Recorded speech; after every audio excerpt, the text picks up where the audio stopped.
வணக்கம் ஃப்ரெண்ட்ஸ், இது நம்ம சேனல் பிரணேஷ் மம்மி.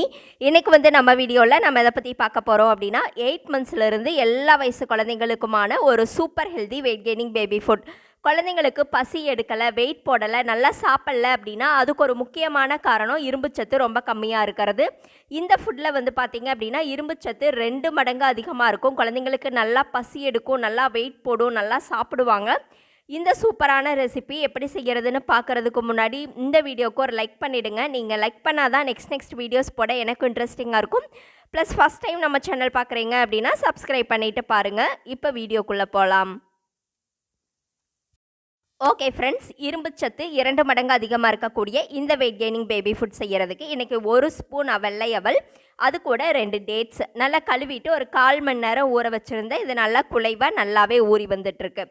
அதுக்கப்புறம் பார்த்தீங்க அப்படின்னா இன்னொரு மிக்சிங் பவுலில் ஒரு 1.5 ஸ்பூன் அளவுக்கு ராகி மாவு, அதாவது கேழ்வரகு மாவு எடுத்திருக்கேன். இது கூட கொஞ்சம் தண்ணி சேர்த்துட்டு இதை ஃபஸ்ட்டு நல்லா கட்டி இல்லாமல் கரைச்சி வச்சுக்கலாம். வெள்ளை அவல்லையும் இரும்புச்சத்து ரொம்ப அதிகம். அதே மாதிரி அது கூட டேட் சேர்த்துருக்கோம், அதுலேயும் இரும்புச்சத்து இருக்குது.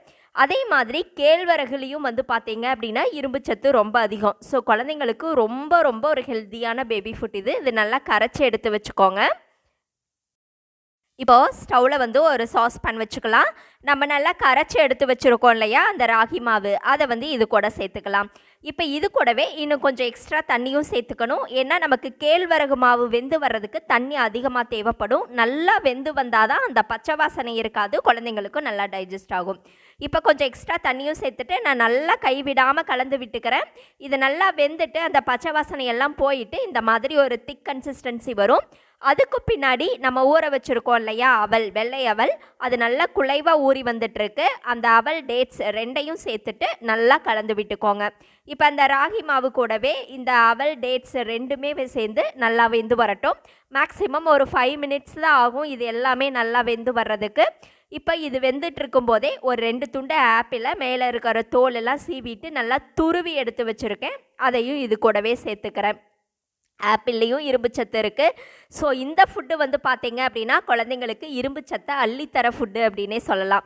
இப்போ இந்த ஆப்பிளும் சேர்ந்து இது கூடவே நல்லா குலைவாக வெந்து வரட்டும்.